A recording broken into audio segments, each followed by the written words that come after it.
Everybody, I'm Matt Valley, and welcome to episode number 138 of the Rock and Roll Research Podcast, where we share the super cool backstories and side gigs of the research and insights pros that you trust. Well, today's guest is Carley Hart, and Carley's got this really cool gig. She works for Cornell Tech as part of their Runway Startups program. She's the director of partnerships there. So think like part business school, part research institution, part startup incubator. Now that sounds really cool. I bet you see and work on some really interesting projects on a day-to-day basis.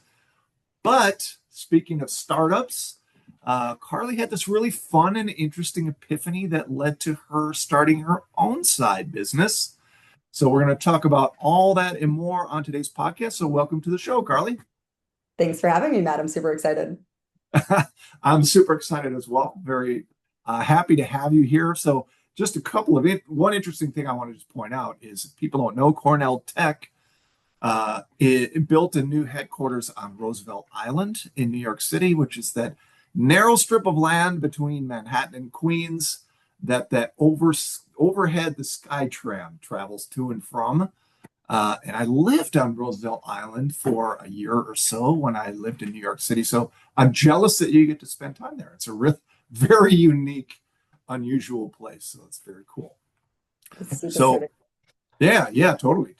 Now, before we jump into it, I do want to say a couple words about my partner with this podcast, which is Magic Mind. If you can see it, probably not too well, but Magic Mind is a great product. It's a mental performance enhancement shot that I take every day, every morning with my son, Nelson. So it gives me a nice, clearer mind, reduces my stress, and adds to my vitality, sets me up really well for the day. How does it do that? It's got some great ingredients like lion's mane and ashwagandha and vitamins B2, 3, and 12. It's got matcha in it, all packed with all kinds of good stuff. Works for me, so it'll probably work for you too. So if you're interested in this, go to magicmind.com/RNRLT and get a very nice discount on a single-time use or an even better discount on a subscription. I wouldn't steer you wrong on this, so check it out. So let's get started, Carley. So Cornell Tech, the Runway Startup Program, that's really cool, but some kind of career path has led you there. I'm very curious to hear how your professional career got started and take us on that journey and up to present day. Yeah, so I my undergrad degree was in computer science and visual art. So I was actually kind of at this interesting, I don't know if you've ever heard the term physical computing, but that was kind of the focus of my senior thesis, which is kind of like how you can control, it's kind of like controlling the real world with computers using motors and LEDs and programming, microcontrollers. That's kind of what I really got into. In undergrad, I, became introduced to the Arduino, and I was like making which is a microcontroller. I was making really cool stuff, and I found a website where I was looking for a tutorial. I don't remember what it was for, but I was looking for a tutorial on how to program something in my microcontroller. And I found this website, instructables.com. And I was months away from graduating, had a computer science degree, but I was like, I don't want to be a programmer. And Instructables was, it's still around. It was really big, kind of 15-ish years ago, a little bit more than that in the maker scene, kind of DIY, do-it-yourself, user-generated content. So that was what the website was. Users posted tutorials. And I was kind of like, when you see something, you're like, oh my God, what is this? I was like, let me check out the careers page. They didn't have any jobs opening, but they said in the summers, we take interns to make stuff, like come to our office in San Francisco. I was going to school in upstate New York. Come to our office in San Francisco and build stuff, $10 an hour, just hang out. Yeah. I emailed them, didn't hear back, emailed them again. The CEO was like, come on. It was like, come on down. I moved to San Francisco, and I worked as a content creator for that website that summer, and it turned into a more permanent job. But then I kind of pivoted more into like business. It was a small startup, so I was doing like a little bit of everything, learning business development, learning project management, learning program Yeah. management, kind of managing these big projects, kind of product management. I didn't really know, what all these terms were then. Got kind of lucky that a year into me working there, we got acquired by Autodesk, that makes AutoCAD, the big Ah, software company. yeah. We're looking for basically us to help them build out their online communities for all of their tools. They had all these like kind of apps for 3D modeling and very, obviously this was like 2011. So like, 3D Yeah. modeling, like, different stuff like that. But Instructables is now, I think it's like the education arm of Autodesk. But yeah, so I was there for 6 years in total. And really like got super lucky to work for like a big company and a startup working Yeah. on, again, partnerships, business development, like all these things. The last 2 years I was there, I got my MBA in design thinking, design strategy. Yeah. Um, and I was living in San Francisco. So I kind of pivoted into a career of design thinking and design strategy consulting for Mhm. big corporations like Cisco, Audi. I worked with a lot of international companies. And then I kind of pivoted a little bit-ish to working with startups from the big corporates, but using a lot of the same tools and skills that I was using in design thinking, and Sure. worked for Techstars, the largest startup accelerator. Kind of a few different ones say that they're the largest. I think maybe they're the largest by volume, but they're kind of up there with Y Combinator, big startup Mhm. accelerator and investor. And then yeah, I ran a few accelerators between that and after that, and now I'm at Cornell Tech. So Cornell Tech is Cornell University's technology campus in New York City on Roosevelt Island. And we're really focused on digital technologies. We have only grad students, so it's a grad campus.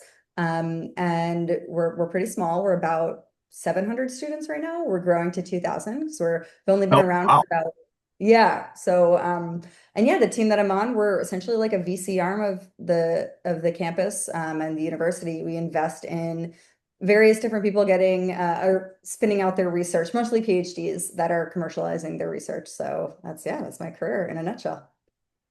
Wow. Yeah, that's fascinating. And I had to say, so when I left Roosevelt Island, I knew that Cornell Tech, the campus was coming, and people on the island were really excited. And at the time, it was very hard for like restaurants and things to stay open because there you didn't get like all the foot traffic that you would in Manhattan, right? You just get the residents. But now that there's people there from the graduate school, I notice it's thriving and doing much better. I stopped by last time I was in New York, so it's very neat to see. Anyway, cool, yeah, and it's obviously a great school, great institution, and I'm sure you see some really cool projects. But let's talk about your own side project. So tell us a little bit about that story, how it came to be, and what you're doing now. Yeah, so going back a little bit, I've always just been interested in entrepreneurship. Obviously, I work with startups, and I've always wanted to start something. I've had ideas, but it's kind of like, when is the right time to start? And then after my second daughter was born, this was December 2023. Yeah, December 2023.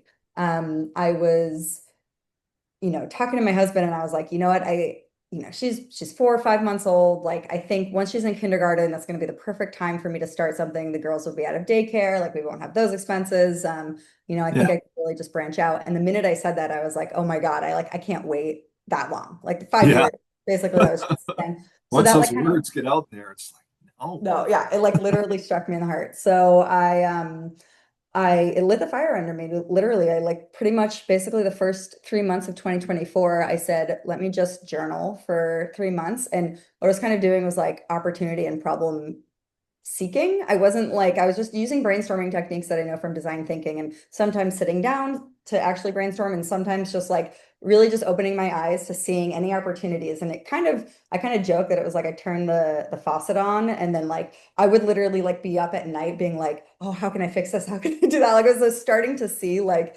all of the like opportunities and problems with like everything. And so I have this journal with all these inventions.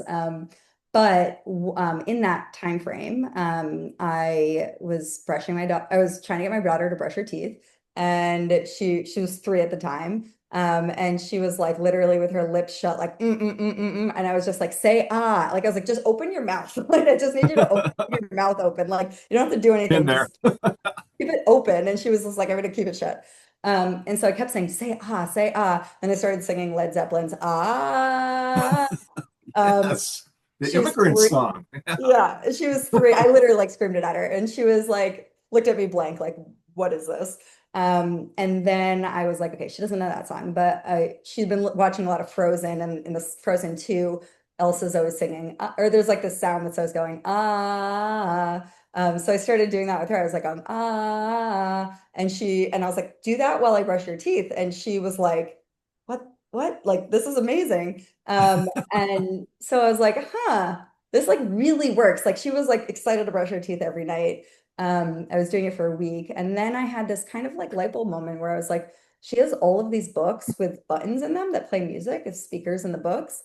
Yeah. What happens if I could just like make a book about this? I realized I probably couldn't get the license to anything from Frozen or Disney. Um, so I was like, let's do like, Twinkle, Twinkle, Little Star. I looked up songs in the public domain and Row, Row, Row Your Boat, like those types of songs. Yeah. Uh, and yeah, so that's how I came up with the idea. And then it was like a year, because I was doing it on the side, like a year of prototyping and working with families and prototyping with them and finding an illustrator, learning about self-published. So like not going to a publisher, which is its own thing. And so yeah, that's kind of like the spark of that idea. Yeah, cool. And the book is just about at your front door, isn't it? It's very close. It literally arrived. I ordered a manufacturer in China. I went straight to the manufacturer. It is in the warehouse in New York State, and it should be hopefully here tomorrow. 2,500 of them. So that's a lot. Yeah, that's Yeah. great. That's super exciting. I have got mine on order. Of course, my kids Yay. are too young for it, but I'm going to hold on to it. You mean they're too When old for it? what's that? You said they're too young for it. You I'm mean? sorry. Yeah, they're too old for it. Correct. They're too old for it. Um, but it would be funny if I tried it. Anyway, yeah, they're 14, 15, and 20, so maybe not. But I'd love to hold on to it. And maybe the first time I become a grandpa, I can be the hero, right? I can come in with the hack. So that's my plan. Um, cool. Now, when you tell that story, it feels like there's so much embedded in there. Like, um, you have been able to take advantage of so much that you've learned along the way. Like you're talking about doing the prototyping and talking to consumers and finding need spaces and things like that. Um, and those are all skills that that people don't have naturally, right? Those are ones that you've acquired along the way. So I'm curious to know from your perspective, what are some of the most important things that you've learned from your professional career that you have applied to this business? Yeah, honestly, so much. Yeah. I used a lot of like I mentioned, the brainstorming stuff. That's kind of the first thing, which I actually want to do a little bit more research on, like how to not just sit down for brainstorming activities, but how to always be like opening your eyes and looking for Yeah. opportunities. And I think it's like an ongoing thing. But so that's definitely one thing. But I'd say the biggest thing was when I was doing the brainstorming, this wasn't the only idea that I was like, kind of excited about. And I went through a few different exercises of like vetting the idea, both from like what's consumer interest for it. And Right. so I teach with the National Science Foundation customer discovery, which is I teach to researchers how to validate if their ideas, they're working on technology, really deep AI technologies, how to make Sure. sure people actually want them and there's like a problem and a solution fit. And then also like a product market fit, like there's money to be made. Yep. And so I was just starting with a problem solution fit. Now it might sound obvious that like parents need help brushing their kids' teeth, but I was like, how big of a problem is this? Is this like you know, like, it'd be nice, but like that's not the worst thing. The worst thing is getting them dressed or, I don't, I didn't know what this, for me, it was, a big problem. So I started with a survey and I surveyed about, I think like 120 people, Uh-huh. just to get like a quick like pulse check on, is this a big problem? And I asked a million questions. One of them was like, the big one was from a scale from 1 to 10. How hard is it to brush your kids' teeth? One, super easy, 10, they never brush their teeth. And the average score was like a six, a five or a six. I forget the exact, it was 5 point something. And I was like, okay, that's like, that's a problem for most people. And what I saw was like it was kind of like a split. There were some families that were like, my kid's an angel and they love brushing their teeth. Great, more power to you. You're not my customer. But like the people that were like the seven, eight, nine, tens, I was like, this is like, and there was a lot of them. Um, so that was the first thing. That was like my pulse check. So that's kind of like, is there a there there? That's what we say sometimes. Yep. Is there a there there? And then I was like, okay, let me eat my own dog food and use the exact like tools and tips and tricks that I would teach our founders, our researchers and our startups. And when I was consulting our corporations, or the corporations, what I did was I made a really low fidelity prototype. What that involved was I printed on just computer paper. I went to the library. Mhm. So I used AI to mock up a book, literally 4 pages. I just had, ChatGPT create like graphics for the 4 pages, really Yeah. not a story. It was something really basic. I hired someone on Fiverr for $25 to produce the song for Twinkle Twinkle Little Star. It was actually Yeah. pretty good for $25. I was like, they did a pretty Yeah. decent job. I put a QR code, I linked a QR code in the book. On the last page of the book, I had like a little sticker chart where the kids could put a sticker after they brush their teeth. I actually also glued a little mirror. I found these like, the mirrors had little sticker backs on them. I glued them in the book so the kids could look in the book while they brush their teeth because I thought I might put a mirror in the book. Ended up not. But so I basically was like, I want to test the singing functionality, the mirror functionality, and the sticker functionality. And functionality meaning like how much does this help improve the problem? So the Sure. survey was also for me to get lead gen for this prototype. So I was like, Yeah. if I survey it, people can opt in. So I selected the people that had rated at 5 or above on difficulty brushing my kids' teeth, in the age range that I wanted to focus on, just 2 to 5. I actually did 18 months to 5, but through this prototype learned 18 months was too young. Um, and it was really, so what I did was I got 25 families to opt in to receive a copy of this book. It probably in total between mailing the books out, printing the books, paying the $25 to the Fiverr, it's probably $150 to send to 25 families. I did this over a month. I asked them for 5 nights in a row to use the book and to do a survey, like a really quick survey at the end of every night.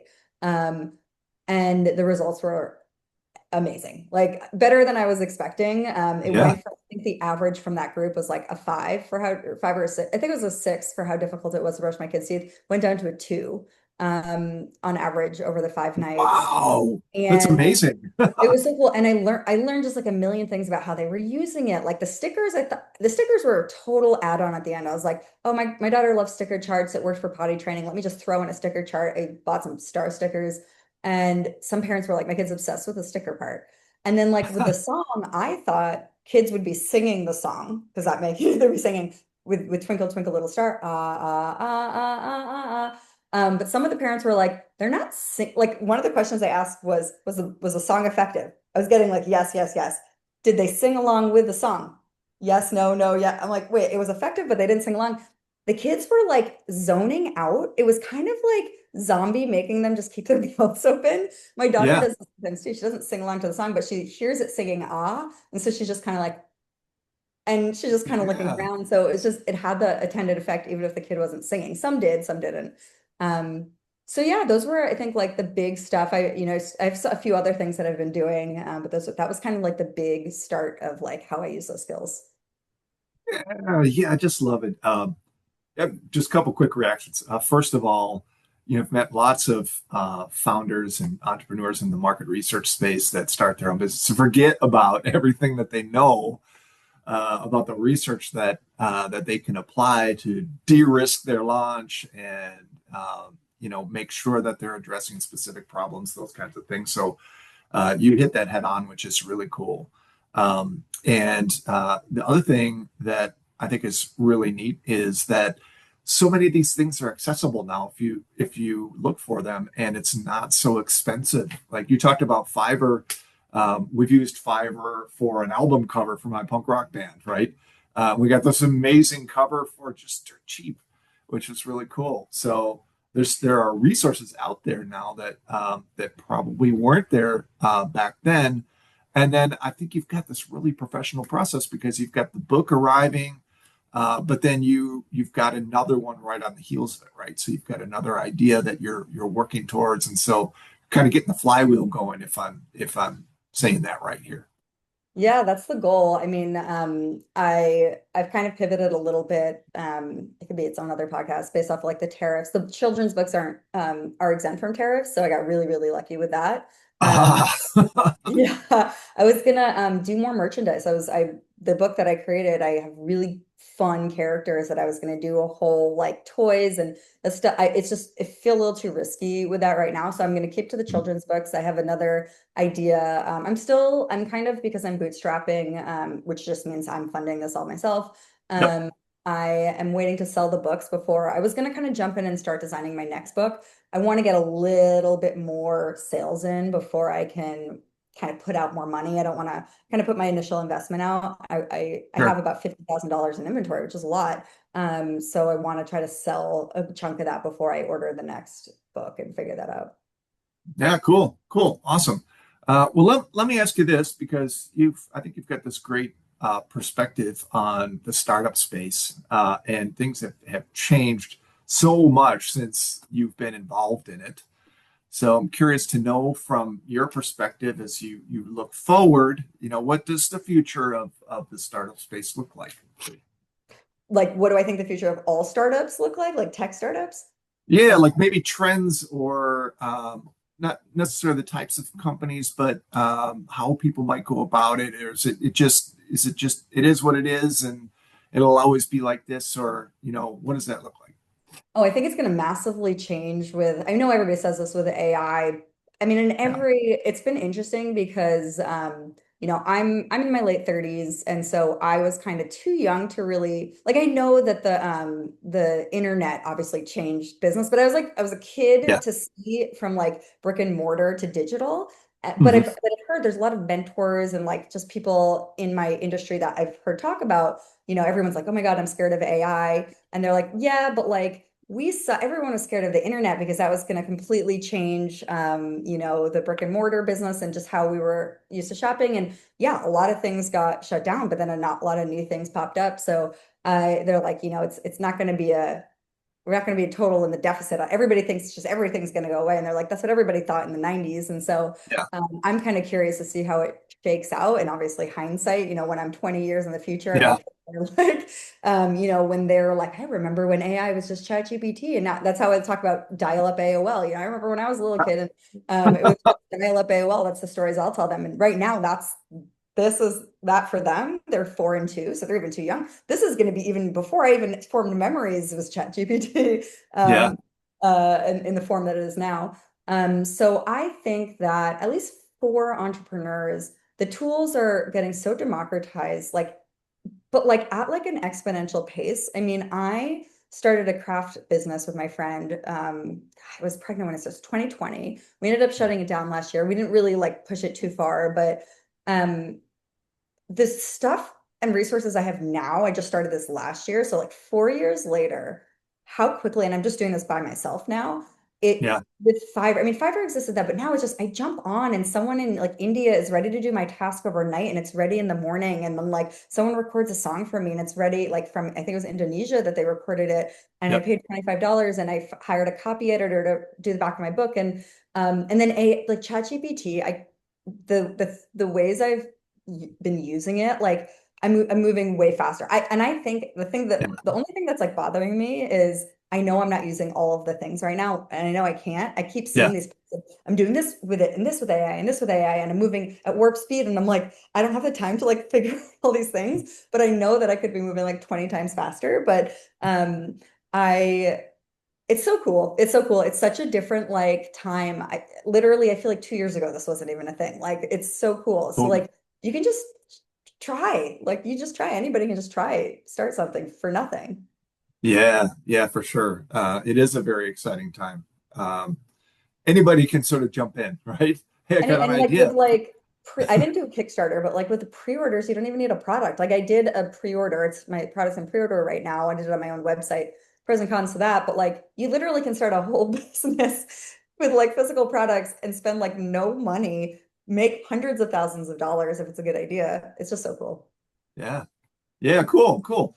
All right. So I want to ask you about media, right? Because, and I'm just thinking about your life. You got this full-time job, you've got this business on the side, you've a parent of two young children, but somehow all of us find a way to squeeze in media, whether it be for enjoyment or inspiration or professionally. So I'm curious to know what media is earning your time these days.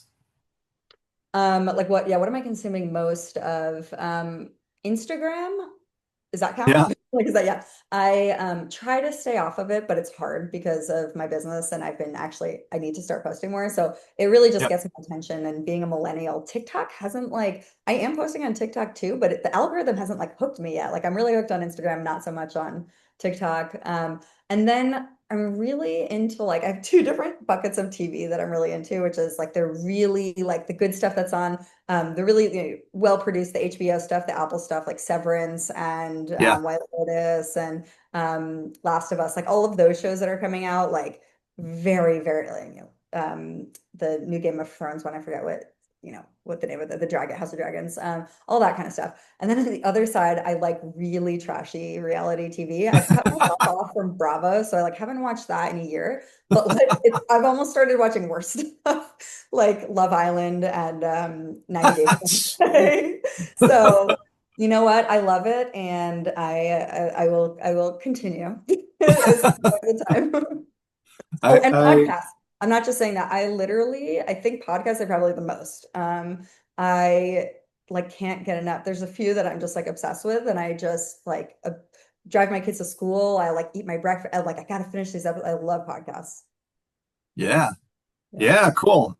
Me too, of course. Yeah. I also love trash TV, so very easy to get sucked into that stuff from time to time. Mhm.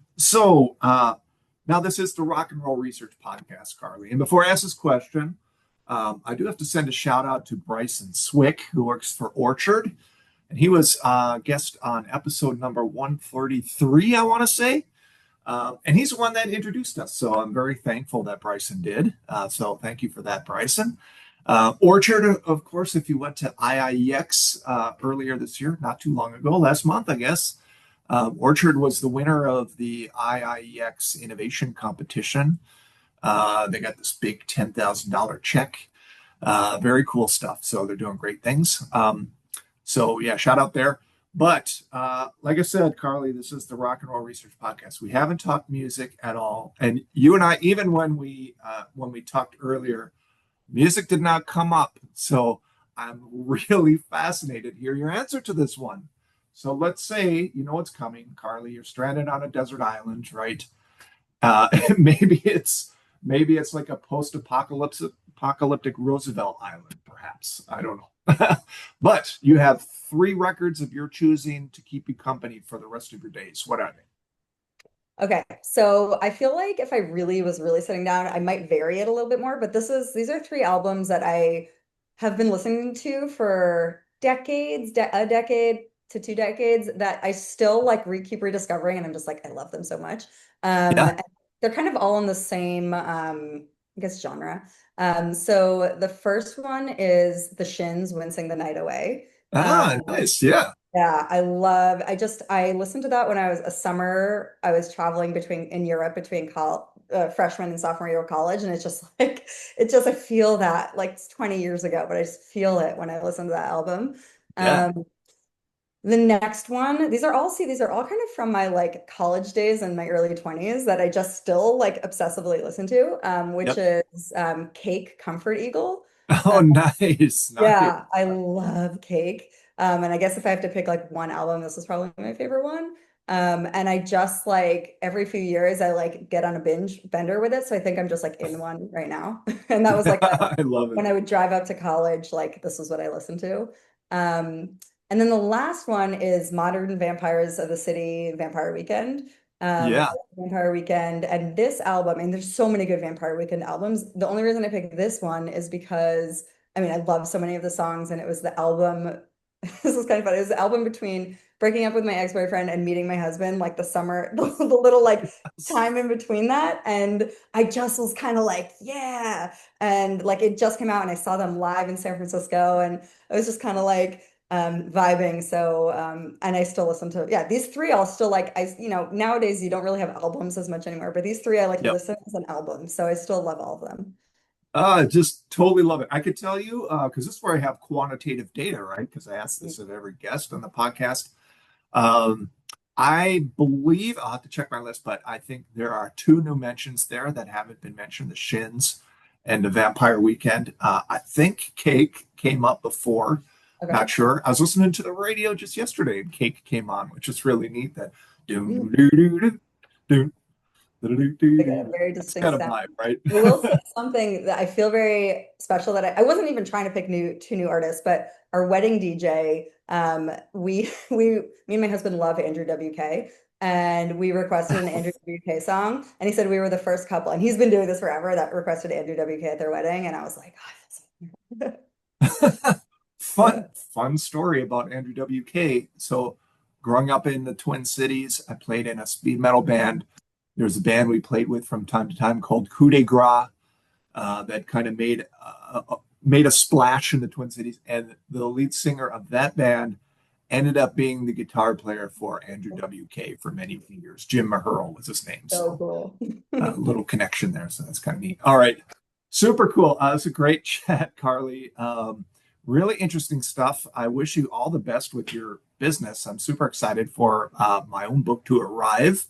Looking forward to experiencing it myself. And I hope that the next time we chat will be in person, perhaps on Roosevelt Island. So next time I'm feeling nostalgic and I'm in town, I'll probably pop by the island and see if you're around, and maybe we can have a cup of coffee and chat a bit more. So that would be super fun. Awesome. Would love that. All right. So one last note I want to make. If you're interested in this Magic Mind daily mental performance shot, go to magicmind.com/RNRLT. Get yourself a nice discount. Check it out. Really thankful for your time, Carley. I know it's precious nowadays. So thanks so much. Let's talk soon and rock and roll. Bye.